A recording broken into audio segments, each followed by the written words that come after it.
Senhoras e senhores, o tema da nossa palestra hoje é direitos fundamentais, individuais e coletivos. Esse tema me parece um tema extremamente importante porque ele trabalha um núcleo principiológico de todo o ordenamento jurídico e esse núcleo principiológico ele faz parte das constituições, né?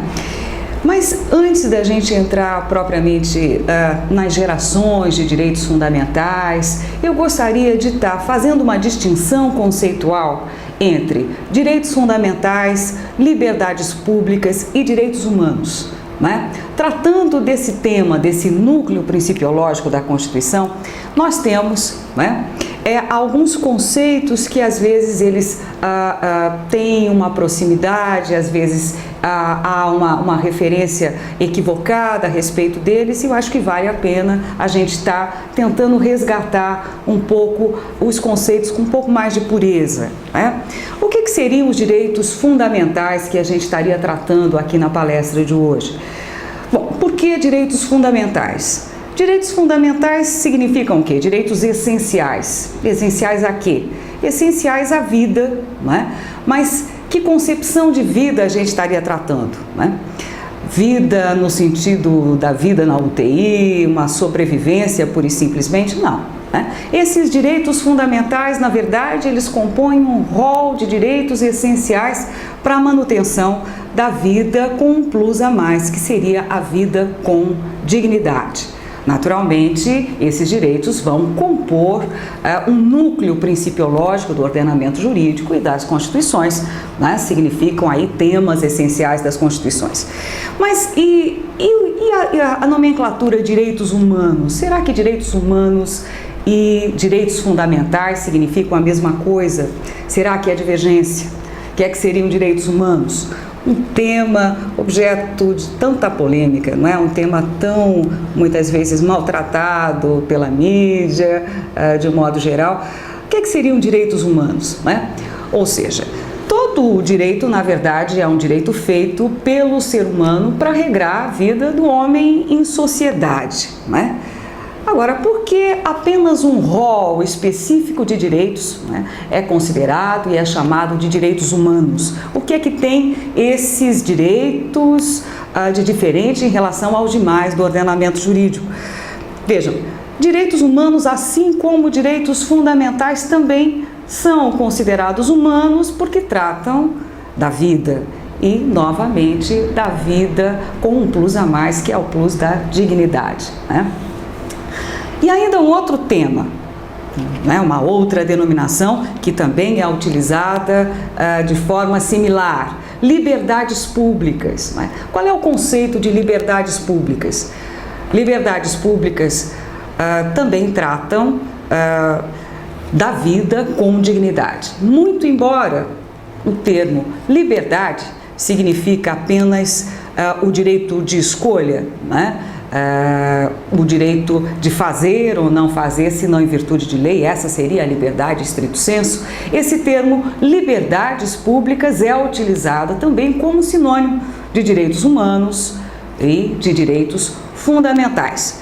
Naturalmente, os estudiosos, aqueles que trabalham e utilizam a terminologia de liberdades públicas, né, fazem uma distinção entre liberdades positivas e liberdades negativas. O que seriam liberdades negativas? Bom, as liberdades negativas seriam um direito de escolha, onde dentro desse direito, esse poder de autodeterminação, dentro desse direito de escolha, não poderiam estar presentes o Estado, nem poderiam estar presentes os particulares, de maneira geral. Então, essa seria a liberdade negativa.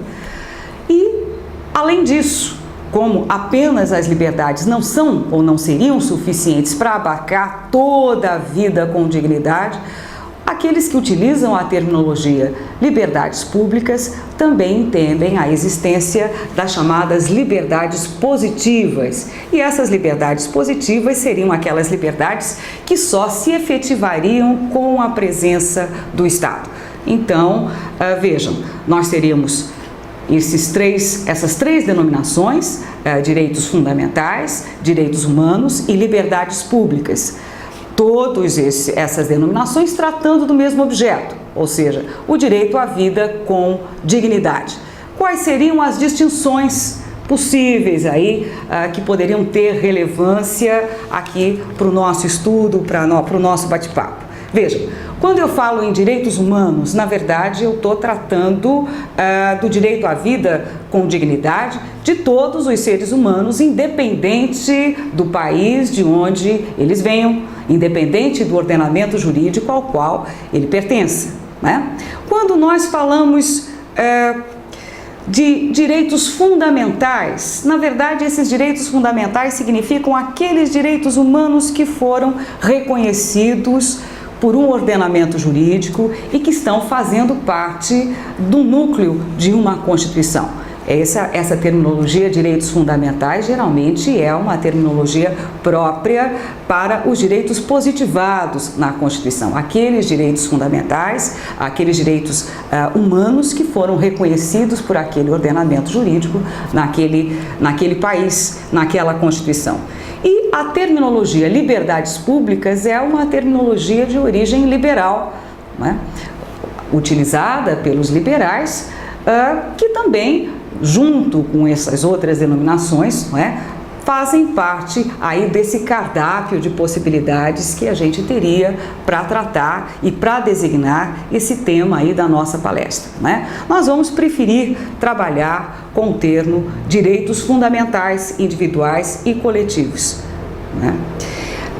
Ainda nesse momento eu acho importante a gente trabalhar o aspecto aí metodológico que a gente estaria utilizando, né? Quando nós apresentamos os direitos fundamentais, eu acho que seria interessante a gente identificar que nós vamos estar trabalhando esses direitos fundamentais no que se refere à sua evolução e que essa evolução ela estaria se dando através das gerações de direitos fundamentais. O que seriam gerações? As gerações, a geração significa gênese, não é? A próprio nascimento, e sob o ponto de vista jurídico, a geração significaria o quê? O reconhecimento por parte do Estado de uma categoria de direitos. E isso se dá dentro de um determinado momento da história e dentro de um determinado paradigma de Estado, dentro de uma determinada estrutura de Estado. Não é? Então, desta forma, nós estaríamos trabalhando os direitos fundamentais de acordo com a sua evolução. A primeira geração correspondendo às liberdades, a segunda geração correspondendo aos direitos sociais que derivam do princípio da igualdade material e a terceira geração, os interesses ou direitos difusos que a gente estaria, então, trabalhando. Essa metodologia, trabalhar a evolução dos direitos fundamentais através das gerações, ultimamente tem sido alvo de algum questionamento por alguns estudiosos, alguns autores que entendem que trabalhar a evolução dos direitos fundamentais através da geração, de alguma maneira estaria fracionando esses direitos fundamentais, amarrando cada geração, ou seja, cada categoria de direitos identificada com um determinado período da história, trabalhando através das gerações como que nós tivéssemos amarrando a categoria de direitos a esse momento da história, né? E que traria uma dificuldade na compreensão da evolução, porque a geração ficaria fixa na história, num determinado paradigma de Estado e não teria esse aspecto da evolução consentâneo à evolução da sociedade. A sociedade evolui, não é? E os direitos fundamentais também sofreriam esta evolução, não é? Então, aqueles que questionam a metodologia utilizada através das gerações questionariam através desse aspecto, não é? A geração, de alguma maneira, amarraria a categoria de direitos e tiraria dela esse aspecto aí da dinâmica, da dimensão que ela ocuparia.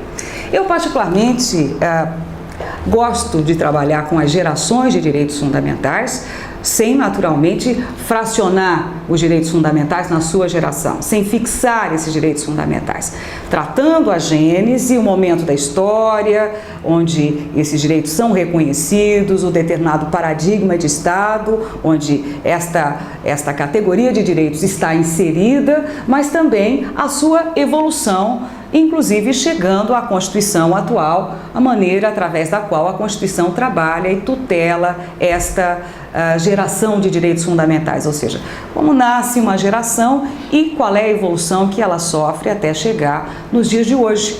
Bem, então agora nós vamos passar a falar sobre a primeira geração de direitos fundamentais que correspondem às liberdades. Então, lembrando que a geração corresponde a positivação por parte do Estado, ao reconhecimento de uma nova categoria de direitos. E isso se dá dentro de um determinado período da história, dentro de um determinado paradigma de Estado. Então, as liberdades, elas são reconhecidas como uma tradução do direito à vida com dignidade. Então, veja, os direitos fundamentais são direitos à vida com dignidade. A primeira geração corresponde à primeira tradução de dignidade da pessoa humana, que é reconhecida e positivada pelo Estado. Isso se dá em que período? Nós podemos identificar o período que vai do século XVIII, o período da derrubada da monarquia absolutista até o período das guerras mundiais. Então, nesse período, nós temos a ascensão da burguesia ao poder, a derrubada do Estado absolutista e a instauração do paradigma do Estado liberal clássico.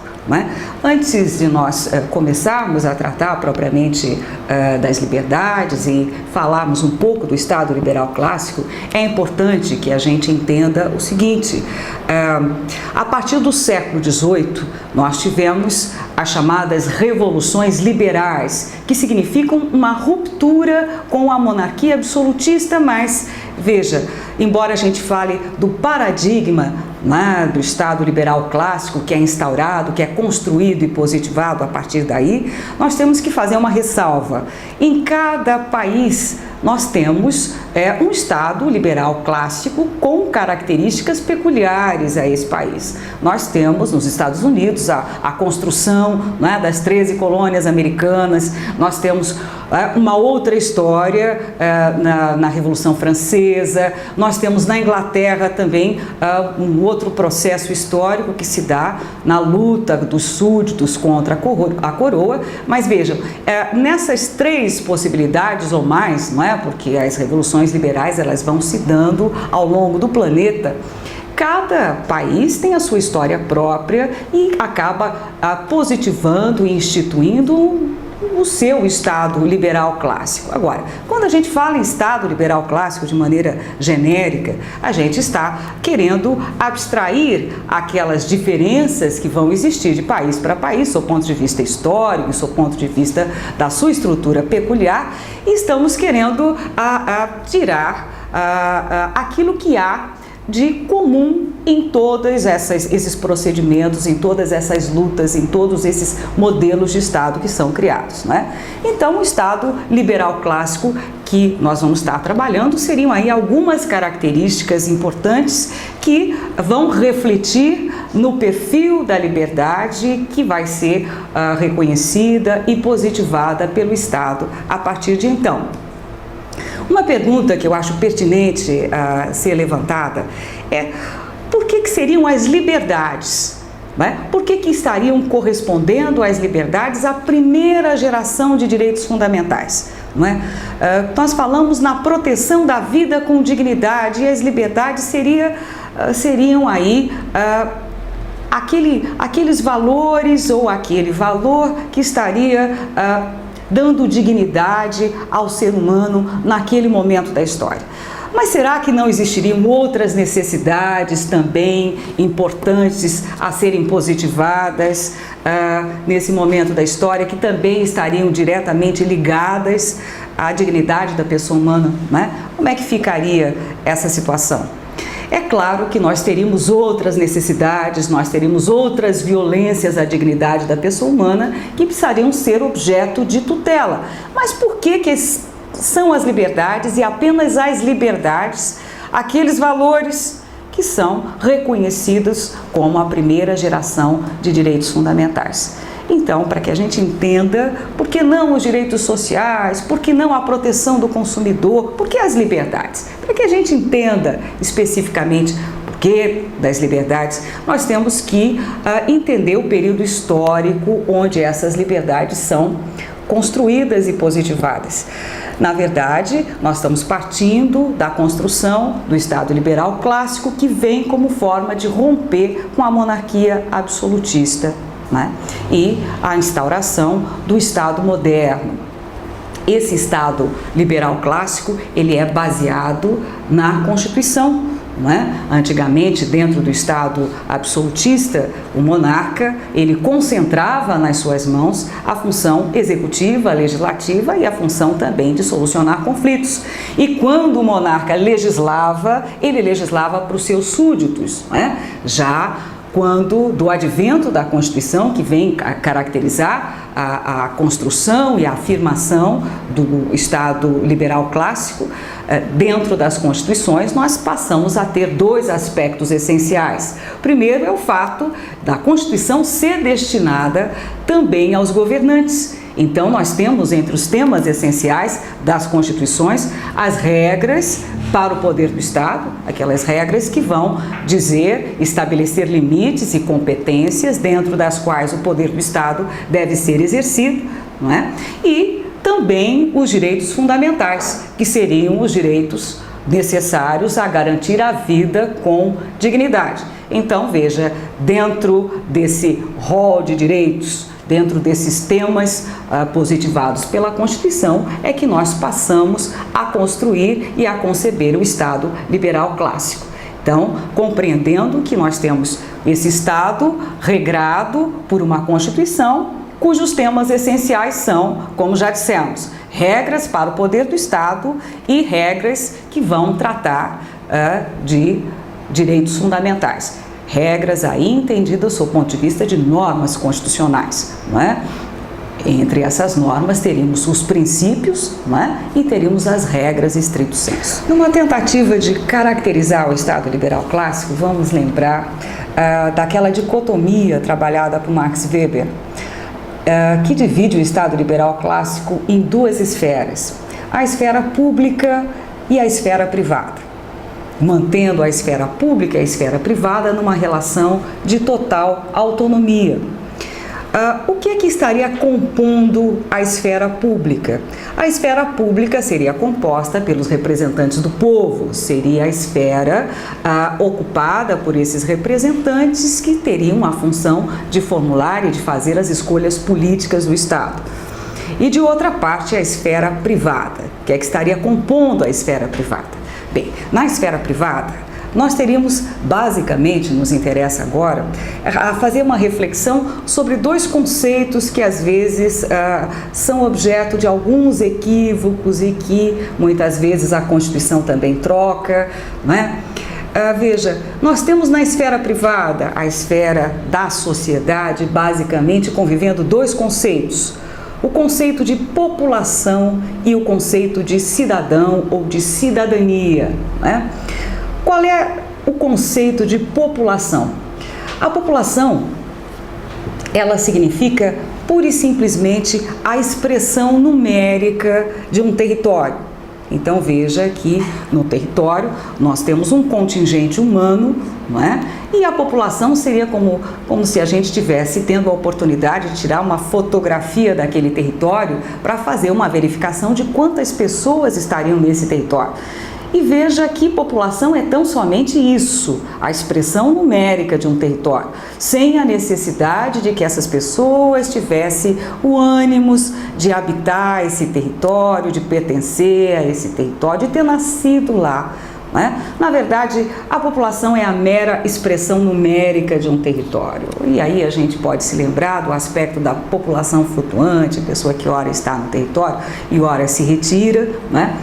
Mas veja, há uma distinção entre conceito de população e conceito de cidadania, né? Quem seria o cidadão? O que é o cidadão dentro de um Estado? Qual é a importância desse cidadão? Veja, muitas vezes as pessoas identificam o aspecto da cidadania com a possibilidade de votar e ser votado. E, de fato, dentro de todo o aspecto central mesmo do termo cidadania, a possibilidade de votar, a cidadania ativa e de ser votada, a cidadania passiva, esse aspecto é um aspecto fundamental. Mas veja, uma criança, ela não vota, não é votada, e, no entanto, há um vínculo de cidadania existente entre o Estado e essa criança. Então, verifiquem que cidadão ou cidadania não é simplesmente a possibilidade de votar e ser votado. Então, qual seria realmente o conceito de cidadão ou de cidadania? A cidadania pressupõe a existência de um vínculo jurídico entre o indivíduo e o Estado, não é? E desse vínculo jurídico surge naturalmente o aspecto aí preponderante da possibilidade de se votar, de se tomar parte na formulação da vontade geral do Estado e de poder ser votado. Então vejam, dentro dessa esfera privada, que é a esfera onde nós teríamos aí a sociedade, nós teríamos o cidadão desse momento da história, esse cidadão do Estado liberal clássico, que seria quem? Quem é o ator social reconhecido pelo direito? Nós teríamos a burguesia. E por que isso? Nós temos que lembrar o seguinte: as constituições estabelecem os pré-requisitos que o indivíduo precisa ter, não é, para poder fixar, para poder estabelecer esse vínculo jurídico com o Estado. Não é? E dentro do Estado liberal clássico, quais são os pré-requisitos colocados pela Constituição, não é, para que um indivíduo ali da população, além de ser alguém da população, pudesse ter um vínculo jurídico com o Estado, pudesse ser cidadão? Lembrem-se que no Estado liberal clássico, os pré-requisitos são alguns, por exemplo, o fato de ser do sexo masculino, né? Ou seja, a cidadania dentro do Estado liberal clássico é destinado ao homem, né? E não é um homem qualquer, é um homem que tenha um determinado número de propriedades ou tenha um determinado patamar de cultura, tenha conseguido se estabelecer dentro de um determinado patamar de cultura. Por que eu faço essas digressões a respeito desse vínculo de cidadania? Porque isso é muito importante para nós entendermos, dentro do Estado liberal clássico, quem é o ator social, quem é aquele que tem um vínculo jurídico com o Estado. Porque é ele que vai votar, é ele que vai ser votado e é ele que vai fazer leis que traduzam, não é, o que significa, naquele momento da história, o direito à vida com dignidade, não é?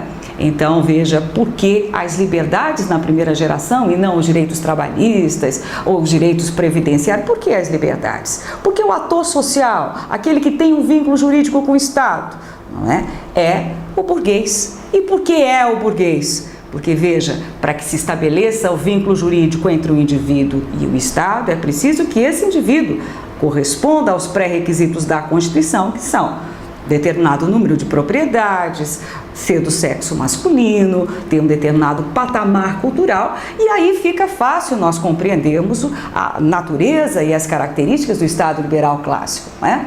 Veja, entre toda a população e todo o apelo demagógico, não é, que figura e que toma parte desse momento da história em todas as revoluções liberais que vão sendo feitas e vão sendo fixadas, passando essas revoluções todas, qual é o elemento, qual é o ator social que acaba sendo reconhecido, tendo um vínculo jurídico com o Estado e acaba se transformando em titular dos direitos fundamentais e também se obrigando às chamadas obrigações coletivas que cada Constituição impõe. Quem é o ator social, sob o ponto de vista social e jurídico, ou seja, aquele que vota, aquele que é votado, aquele que é titular dos direitos fundamentais?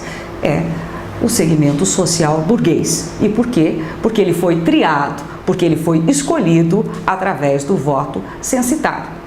Então, aí fica fácil nós compreendermos por que as liberdades correspondem à primeira geração de direitos fundamentais.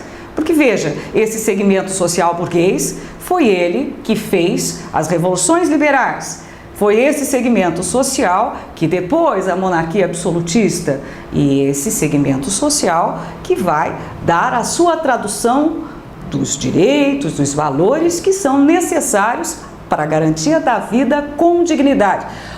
Que é que querem os burgueses nesse momento da história, não é? Já têm propriedades, não há nenhum problema em relação à discriminação social, porque já fizeram a sua revolução, já estruturaram um Estado à sua imagem e semelhança. O que é que eles estão buscando positivar? Exatamente as liberdades enquanto um poder de autodeterminação. Uma esfera, um poder de autodeterminação oponível ao Estado, oponível erga omnes. Na verdade, não se quer que o Estado exerça nenhuma ingerência, não apenas na economia, mas nos destinos da própria sociedade. É a época do laissez-faire, né? É a época em que cada cidadão dentro da sociedade, não apenas sob o ponto de vista das suas necessidades econômicas, mas da sua vida em geral na sociedade, quer o direito de autodeterminação, ou seja, a não ingerência, né? Então, qual seria o conceito de liberdade? E a liberdade, tal qual ela é concebida dentro desse momento da história, ou seja, dentro do Estado liberal clássico. Veja, liberdade é sempre um direito de escolha sob o ponto de vista jurídico, sob o ponto de vista filosófico, sociológico. Poderíamos ter outros conceitos muito mais abrangentes, mas sob o ponto de vista jurídico, a liberdade, ela significa um direito de escolha, a possibilidade de fazer ou não fazer, a menos que haja uma lei que disponha em sentido contrário. Ou seja, eu me autodetermino e vou me autodeterminando até o momento em que eu encontre uma lei e esta lei aí me diga, não, esta conduta é uma conduta reprovável sob o ponto de vista do exercício da sua liberdade. Então, veja, a liberdade é sempre um direito de escolha. Dentro da minha esfera de autodeterminação, eu não sou nem obrigada e nem estou proibida de fazer alguma coisa. Quer dizer, o Estado reconhece a possibilidade de eu me autodeterminar. Então, é um direito reconhecido e positivado pelo Estado, dentro do qual eu exerço o meu poder de autodeterminação. Passamos então a identificar as características do Estado liberal clássico que vão repercutir diretamente nas liberdades que vão ser reconhecidas nesse momento da história. Nós temos a autonomia entre a esfera pública e a esfera privada. Então, já dissemos, não é, que o Estado liberal se caracteriza pela existência de uma esfera pública, onde se tomam ou são tomadas as decisões políticas do Estado, e uma esfera privada, que é a esfera onde vive a sociedade, onde se situa a sociedade. E o que seria esta relação de autonomia entre a esfera pública e a esfera privada? Seria uma relação de não intervenção da esfera pública na condução dos destinos, dos desígnios da esfera privada. Seria a total ausência de intervenção, que é o que acaba caracterizando o Estado liberal clássico. É claro que existem alguns autores que ainda situam alguma coisa mínima no que se refere à intervenção da esfera pública sobre a esfera privada. Mas se nós formos cotejar os paradigmas de Estado, essa intervenção seria mínima e nós poderíamos dizer, de uma forma tanto tranquila, da existência da não intervenção entre a esfera pública e a esfera privada. Significa o quê? Não é função, não é atribuição do poder do Estado, não só dirigir a economia, subsidiar setores da economia, isto não é função do Estado liberal clássico, como também não é função do Estado liberal clássico trabalhar com as desigualdades sociais. Esse Estado liberal clássico, na verdade, ele trabalha apenas com e para o segmento social burguês. Então, se nós não lembrarmos, nós vamos verificar que na esfera privada nós vamos estar convivendo população e cidadania, não é? O cidadão é o burguês, é aquele que tem vínculo jurídico com o Estado, é o titular dos direitos fundamentais. E o resto da população, como é que fica no que se refere a esse Estado liberal clássico? Né? Veja, esses setores subalternos, destituídos de propriedade, como é que são tratados pelo Estado liberal clássico? Né? Veja, como nós temos a autonomia entre a esfera pública e a esfera privada, significa que não é atribuição do Estado cuidar das desigualdades sociais, nem de tal forma que elas acabem ficando um tanto quanto palatáveis. Não, na verdade, como é que trabalha o Estado liberal clássico em relação às desigualdades sociais? Com base na exclusão. Então, eu tenho uma população bastante grande e, dentre o segmento da população, eu tenho um segmento restrito, que é o segmento de cidadão. É o segmento do cidadão, é o segmento da cidadania, não é? Aquele já escolhido pelo voto censitário, com determinada propriedade, etc. Como é que fica, então, os setores destituídos de propriedade? Esses estão excluídos, naturalmente obedecem à lei, mas não são titular dos direitos fundamentais, não tem essa relação de titularidade e não é para eles, né, que o Estado está sendo voltado. O Estado trabalha, portanto, com um segmento social bastante restrito. O aspecto das desigualdades sociais, o Estado liberal clássico trabalha com a exclusão. Ele não tem nenhuma preocupação no que se refere a equilíbrio social, há uma intervenção no sentido de buscar uma harmonia social, uma equidade. Isso não é atribuição dele, ele trabalha com base na exclusão, né? Outra característica importante que vai acabar refletindo do paradigma de liberdade que é positivada e reconhecida nesse momento da história é a ausência de agrupamentos dentro do Estado liberal clássico. Esse Estado considera crime qualquer tentativa de agrupamento de indivíduos, qualquer tentativa de se formar um sindicato, uma categoria, uma associação, qualquer agrupamento o Estado liberal tende a ver como um crime em relação ao Estado, não é? Naturalmente, então, esse Estado concebe os cidadãos de forma atomizada, são indivíduos. Então, esses indivíduos são titulares do direito, mas eu não posso, nesse momento da história, na medida em que eu não verifico a possibilidade de uma associação, de uma entidade de natureza coletiva, então não há a titularidade de direitos coletivos, ou seja, nós temos, quanto titular de direitos, apenas o cidadão individual, né? E outro aspecto que nós precisamos recuperar é o fato de nós termos uma democracia representativa com base no voto censitário ou no voto qualificado, que nós tivemos a oportunidade de mencionar. Então, nós teríamos autonomia entre a esfera pública e a esfera privada, a proibição, não é, de qualquer tentativa de agrupamento, sendo isso considerado crime, essa tentativa sendo considerada crime contra o Estado. E um sistema de democracia representativa com base no voto censitário. Vejam, claro, nós teríamos aí várias outras características importantes dentro do Estado liberal clássico, mas aquelas que fariam diferença na hora de se caracterizar essas liberdades, eu acho que já estariam aí identificadas. Quais são, portanto, as liberdades que são reconhecidas nesse momento da história? Quais são as características? Então, eu tenho liberdades individuais. Por que nesse momento da história eu tenho liberdades individuais? Porque qualquer tentativa de agrupamento é proibida pelo Estado, portanto, apenas os indivíduos são titulares de direito. Então, as liberdades que são reconhecidas são liberdades individuais, ou seja, são bens jurídicos divisíveis. Né? As liberdades coletivas, do tipo direito de greve, ou as liberdades relacionadas com o exercício das associações, tudo isso, né, nós não teríamos nesse momento da história. O titular de direito é o indivíduo e as liberdades seriam apenas liberdades individuais. nós teríamos também liberdades formais. Teríamos liberdades individuais formais.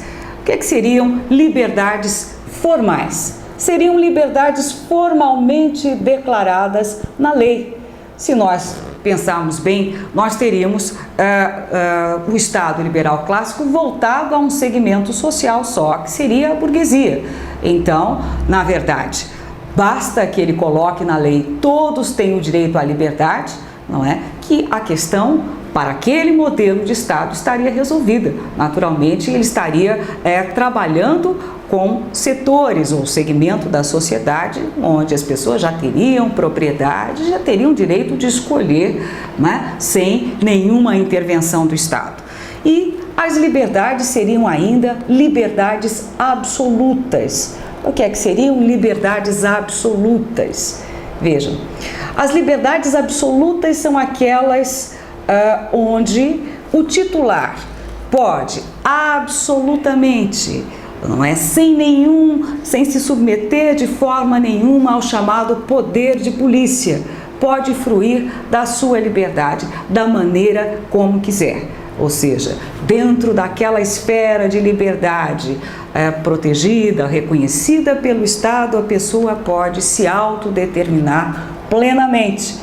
Né? Como exemplo, a gente poderia se lembrar do direito de propriedade. Como é que o direito de propriedade, que é uma liberdade que o titular tem em relação ao bem de sua propriedade, como é que seria a liberdade nesse momento da história? Haveria função social da propriedade? Não. A pessoa poderia fruir plenamente, de forma absoluta, o seu direito de escolher e de dispor da sua propriedade. Poderia transformar a sua propriedade, dar o destino a ela que bem lhe aprovesse. Não é? Então, estas liberdades absolutas seriam aquelas liberdades dentro das quais os indivíduos, os titulares, poderiam amplamente, sem nenhuma ingerência do Estado, sem se submeter a nenhum poder de polícia, decidir e dispor da forma mais ampla possível. Não é? Hoje em dia, nós vamos ter a oportunidade de verificar as liberdades são relativas. Não é? A pessoa pode fruir do seu direito de escolha, mas não pode fruir do seu direito de escolha de modo a comprometer o interesse público, a comprometer o bem comum. Mas como, né, nesse momento, dentro do Estado liberal clássico, não há ingerência da esfera pública na esfera privada, né, a pessoa pode fruir de maneira absoluta o seu poder de autodeterminação. É importante que se faça uma ressalva. Quando se diz liberdade absoluta, não significa que a liberdade seja ilimitada. A liberdade é sempre, por definição, limitada, é o direito de fazer ou não fazer, se não em virtude de lei. Então, são dois conceitos diferentes, né? A liberdade é, por definição, limitada. Isso não significa dizer que ela não seja absoluta. Então, qual seria a distinção? Liberdade limitada, toda ela é liberdade, é um direito de fazer ou não fazer, se não em virtude de lei. Agora, a liberdade absoluta significa, dentro dessa esfera de autodeterminação, não me submeto ao poder de polícia, que seria o poder do Estado, que teria a função de condicionar a utilização das liberdades, por exemplo, ou de outros direitos fundamentais, de tal modo que se utilizasse, se fruísse dessa liberdade, tendo em vista o bem comum, o interesse público que está sendo aí conduzido e é função do Estado alcançar. Veja, dentro do Estado liberal clássico, como nós não temos essa intervenção do Estado, nem o Estado tem meta a alcançar, logo não existe o poder de polícia e as liberdades são sempre liberdades absolutas, ou seja, o direito de dispor plenamente desta autodeterminação. Nesse momento, eu gostaria de trazer um pouco as liberdades lá do Estado liberal para os dias de hoje, não é? E verificar qual é o tratamento ou quais são os tratamentos das liberdades nos dias atuais, porque esses tratamentos vão estar identificados nas constituições contemporâneas. Então veja, as liberdades que tinham aquele perfil, liberdades absolutas, liberdades individuais, liberdades formais. Como é que elas são tuteladas hoje nas constituições contemporâneas e na nossa Constituição de 88? Qual é o tratamento que é dispensado a essas liberdades como forma de tutela? Então vejam, nas constituições contemporâneas e na nossa Constituição de 88, nós temos basicamente dois tipos de tratamento das liberdades. Um tratamento ordinário, um tratamento aí comum, próprio para os momentos onde não há conturbação social, momentos onde eu costumo dizer, não é, condições normais de pressão e temperatura, sem nenhuma revolução, sem nenhum grande problema social. Então nós temos aquilo que a gente chama de legalidade constitucional ordinária. Então, nesta legalidade constitucional ordinária, nós teríamos o tratamento comum, né, dado pela Constituição em relação às liberdades, não é? E nós temos também, dentro das Constituições, um tratamento que é próprio para as crises das instituições democráticas, não é? Então, esse tratamento corresponderia à legalidade constitucional extraordinária. Agora, veja, quais seriam esses tratamentos a título exemplificativo para nós termos, né, a priori uma noção daquilo que está sendo dito? Veja, legalidade constitucional extraordinária estaria correspondendo àquele tratamento das liberdades própria dos momentos de crise das instituições democráticas. Nós teríamos, por exemplo, uma intervenção do Estado no município ou da União no Estado. Nós teríamos, por exemplo, o estado de defesa, nós teríamos o estado de sítio, que são tratamentos constitucionais dentro da legalidade constitucional. Mas aí, legalidade constitucional extraordinária, que também significa uma forma de tratar as liberdades, mas aí já dentro do momento de crise dessas instituições, que a gente vai estar caracterizando quais são essas crises, não é? Onde, para tirar o país da crise, o executivo e os poderes, não é, judiciário e legislativo, aumentariam, não é, os seus poderes, seriam chamados poderes de crise, e em aumentando a autoridade do Estado, em aumentando o poder do Estado, em contraposição, as liberdades enquanto um poder de autodeterminação sofreriam uma restrição. Então, retornando, nós temos basicamente então um tratamento próprio, né, para normalidade constitucional, então se refere à legalidade constitucional ordinária, e um tratamento da Constituição para as liberdades mais restrito, não é? Porque significa um aumento de poder do Estado para retirar o país da crise, próprio da legalidade constitucional extraordinária. Estaria referido a ele o estado de defesa, estado de sítio e outras situações que implicariam um aumento de poder por parte do Estado. Agora, dentro da normalidade constitucional, legalidade constitucional ordinária, que a gente estaria falando nesse primeiro momento, nós teríamos ainda uma subdivisão. Nós teríamos um tratamento repressivo da liberdade e um tratamento preventivo. O que é que seria isto? Como é que se poderia tratar de forma repressiva a liberdade? Será que nós estaríamos nos propondo a reprimir a liberdade? Não, não é? Qual seria esse tratamento repressivo da liberdade dentro da legalidade constitucional ordinária? O que seria reprimido em verdade seriam aquelas condutas consideradas criminosas, essas condutas reprováveis por parte da sociedade, não é? Então veja, como é que se trataria a liberdade dentro desse tratamento repressivo que aparece nas constituições? Veja, na verdade, a liberdade enquanto um poder de autodeterminação, dentro dessa esfera, a pessoa poderia se autodeterminar plenamente até encontrar uma lei que identificasse a conduta X ou Y como uma conduta considerada criminosa. Exemplificando, nós temos a liberdade de manifestação e expressão do pensamento. Como é que seria o tratamento repressivo dessa liberdade? Reprimir a liberdade? Não, absolutamente. A liberdade é um direito de escolha e continua sempre sendo um direito de escolha. Mas qual seria o tratamento repressivo? A pessoa poderia escolher se autodeterminar, manifestar, expressar o seu pensamento, expressar o seu pensamento até o momento em que encontrasse uma lei do Código Penal que dissesse: olha, se você manifestar o seu pensamento desta forma, você pode estar cometendo um crime de calúnia ou um crime de injúria. Então, veja, esta liberdade há o limite, né? Então, nós temos o quê?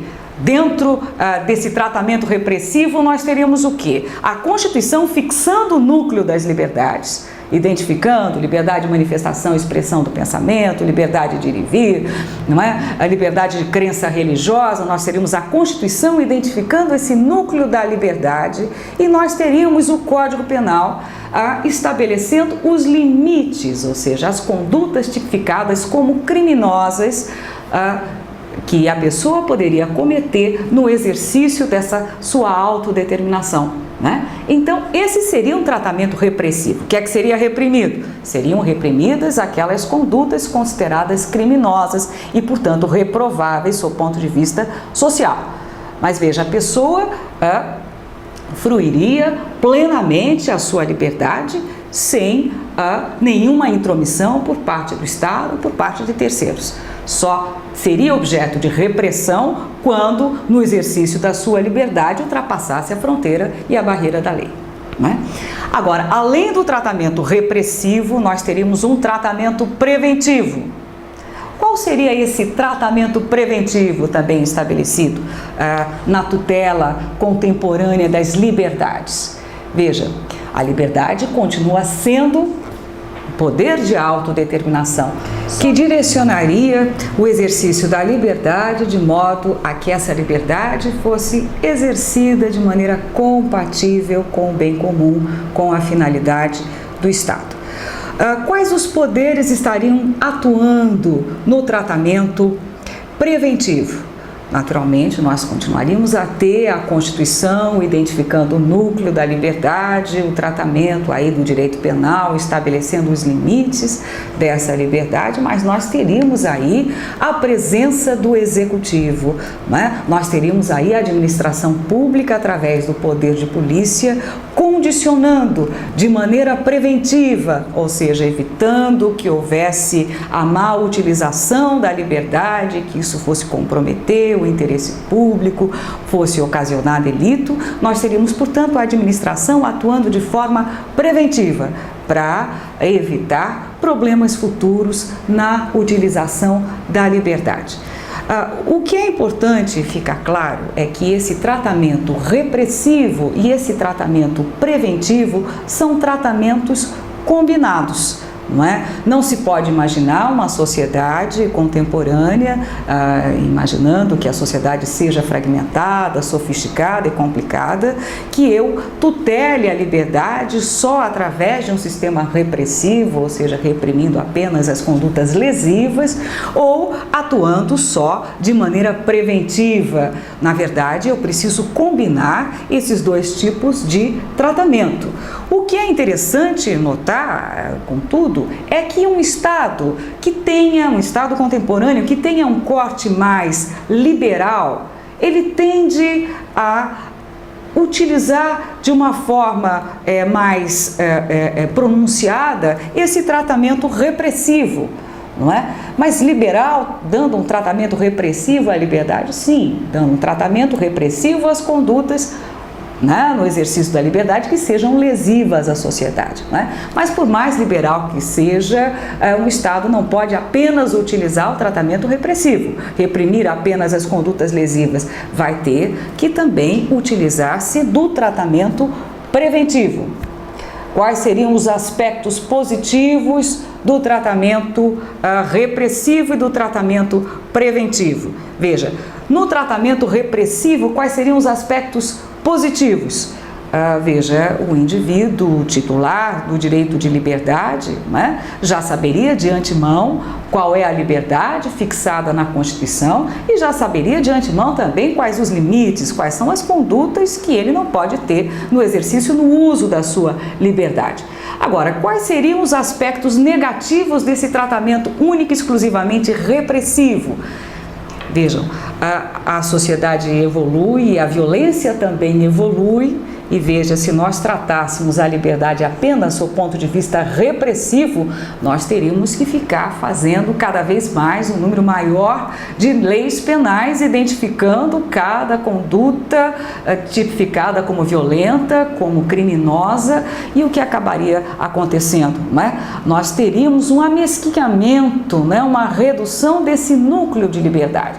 Teríamos aí, ou então correríamos o risco de ter uma norma penal com uma conduta um tanto quanto abstrata, identificando uma conduta, né, tipificando uma conduta criminosa um tanto quanto abstrata, o que ficaria complicado, até porque estaria gerando uma possibilidade muito grande para o juiz na hora de solucionar um caso concreto, ou seja, haveria aí a atribuição de um poder bastante grande para o judiciário na hora de solucionar uma situação concreta. Então, verifiquem que um tratamento repressivo, quanto maior a sofisticação da violência, isso levaria a uma grande quantidade, que já é grande, não é? A gente sabe disso, mas uma quantidade ainda bem maior de normas penais. Isso, não é, promoveria um amesquinhamento, uma redução nesse núcleo de autodeterminação, imaginando que a liberdade é o direito de não fazer e de fazer, a menos que uma lei disponha em contrário. Se nós tivermos um grande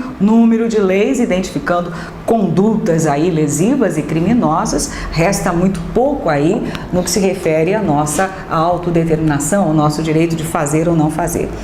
E, sob o ponto de vista do tratamento preventivo das liberdades, esse que se dá através do condicionamento do poder de polícia, que é o poder típico aí do Estado contemporâneo.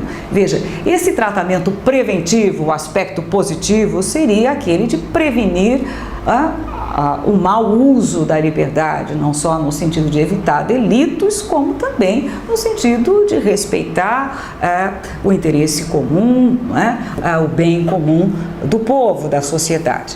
Agora, se há esse aspecto positivo, há também um aspecto negativo, ou seja, o titular do direito de liberdade, ele fica sempre à mercê dos atos administrativos capazes do exercício aí do poder de polícia. Veja, eu tenho direito, eu sou titular do direito de propriedade, mas de repente eu preciso me submeter a um ato administrativo discricionário, por exemplo, a uma autorização. Não é? Então, eu tenho o direito de liberdade, que a Constituição me consagra, tenho os limites que o Código Penal e as leis, nesse sentido, estariam aí dispondo, mas sou titular do direito de propriedade, mas preciso previamente me submeter ao poder de polícia, por exemplo, a um ato administrativo que pode ser discricionário. É claro que ato administrativo discricionário não é arbitrário, mas veja, este poder de polícia poderia cercear a utilização do meu direito de liberdade. Então, ficaria complicado eu, a priori, dimensionar o que poderia ocorrer no que se refere ao exercício da liberdade. Claro que sempre lembrando que poder de polícia é o poder do Estado e sempre com base na lei. A administração pública, seja através de um ato discricionário ou vinculado, age sempre com base na lei. O respeito aí ao princípio da legalidade. Mas apenas para pontuar os aspectos positivos e negativos, não é? Dentro desse tratamento repressivo e preventivo que estão combinados nas constituições e nas sociedades contemporâneas. O tratamento preventivo é um tratamento que se identifica mais com o Estado intervencionista, né? Que intervém nas relações sociais no sentido, no caso aí concreto do tratamento das liberdades, de evitar, não é, uma conduta delituosa futura ou um exercício da liberdade de forma não interessante ou não compatível com o bem comum do Estado. Dentro ainda dos tratamentos das liberdades, nós temos aquela legalidade constitucional extraordinária, que é o tratamento das liberdades tratamento próprio para os momentos aí de crise das instituições democráticas, que nós identificamos como aquela parte da Constituição que estaria tratando do estado de defesa, estado de sítio, intervenções, né? Veja, o que seriam as crises das instituições democráticas? Como é que a gente poderia estabelecer um conceito de crise das instituições democráticas? Eu pontuo o estabelecimento desse conceito como importante, porque, veja, é ele que vai legitimar que os poderes constituídos do Estado suspendam a utilização da Constituição na legalidade constitucional ordinária e comece a atuar com o estado de defesa, com o estado de sítio, que significa o quê? Um aumento muito grande do poder do Estado e uma diminuição das liberdades ou suspensão até de algumas liberdades, né? Então, caracterizar em que momento eu tenho realmente crise das instituições democráticas, estou legitimado, enquanto poder do Estado, suspender a Constituição e atuar com a legalidade constitucional extraordinária, em que momento isso está caracterizado, eu estou legitimado, estou dentro da Constituição, ou em que momento eu estou dando um golpe de Estado, não é? Para que eu consiga dimensionar esses dois lados aí da situação que se estabelece ou que venha a se estabelecer, é preciso que eu entenda ou caracterize um pouco melhor o que é que significa crise das instituições democráticas. Veja, a Constituição que positiva as instituições dentro da democracia, ela possui regras de procedimento dentro dessas instituições democráticas. De tal forma que o que legitima a decisão não é a qualidade da decisão em si, não é saber se a decisão foi boa ou se foi ruim. Claro que se espera que tenha sido boa, mas o que acaba legitimando a decisão são as regras do jogo, ou seja, as regras de procedimento, as regras do jogo democrático. Por exemplo,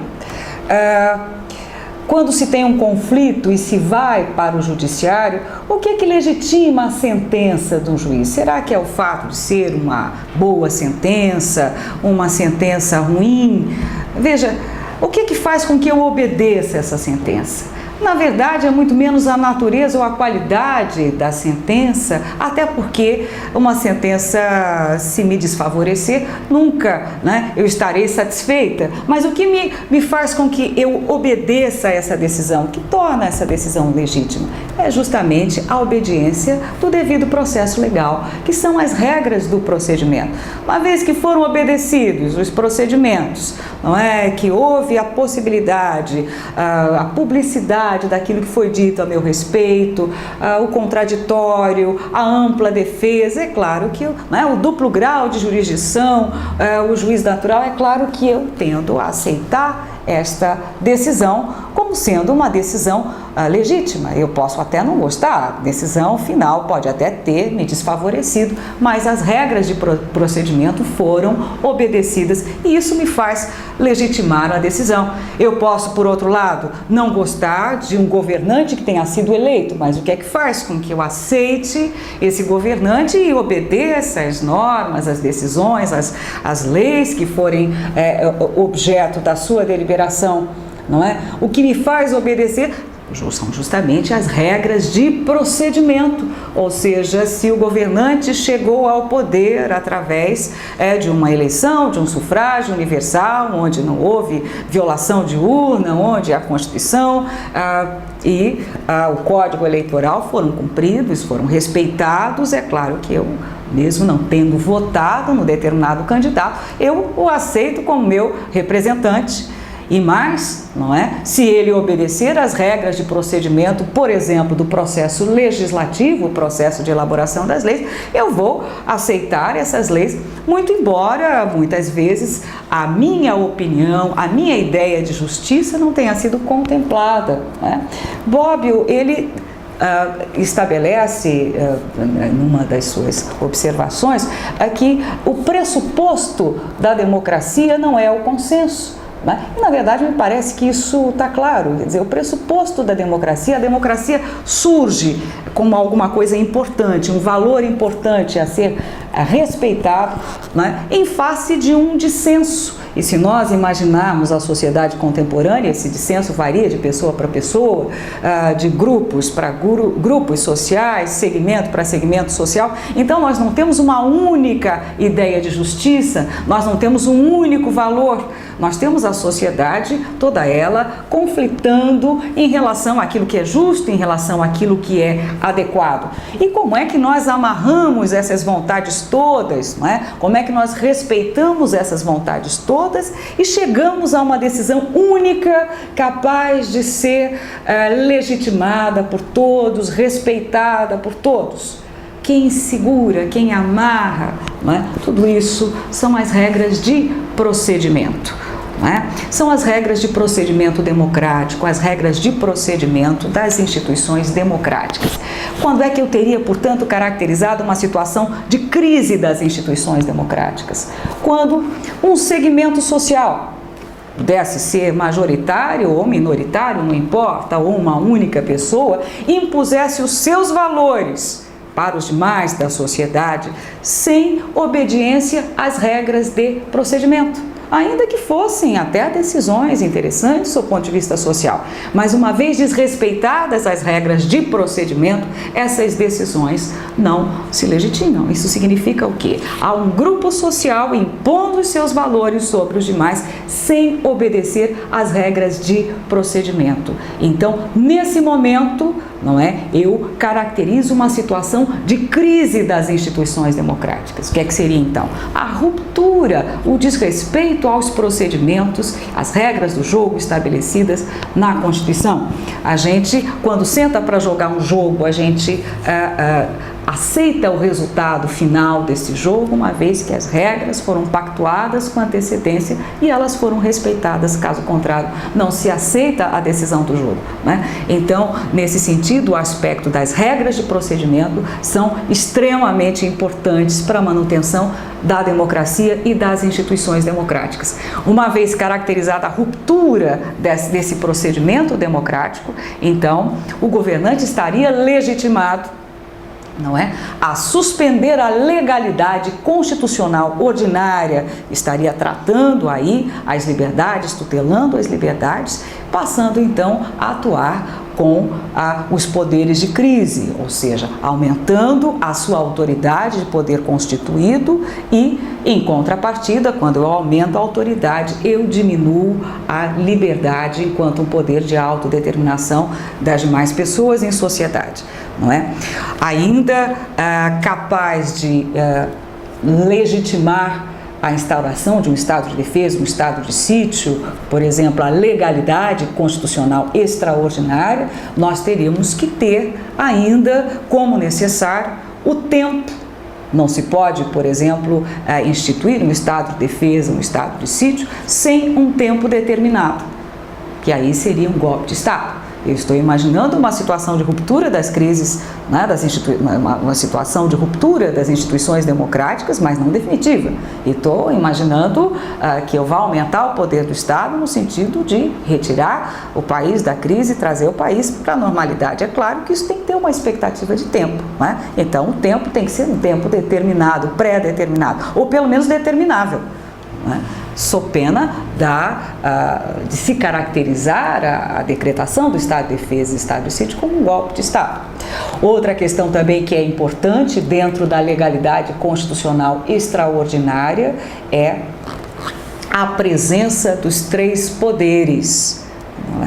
Não se pode imaginar ainda que dentro dessas situações, é claro que o executivo ele acaba ampliando bastante os seus poderes, mas não se pode imaginar a decretação do estado de defesa, um estado de sítio dentro da Constituição, não é? Sem o controle do legislativo e sem o controle do judiciário.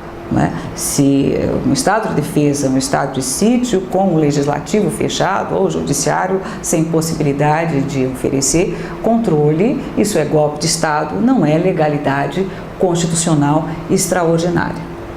Então, após nós termos mencionado essa legalidade constitucional extraordinária, nós consideramos aí encerrada a primeira parte da nossa palestra, da nossa exposição, no que se refere à evolução dos direitos fundamentais, ficando, portanto, para a próxima oportunidade aí o tratamento do princípio da igualdade e da igualdade enquanto segunda geração dos direitos fundamentais. E, posteriormente, os interesses difusos enquanto parte aí da terceira geração dos direitos fundamentais.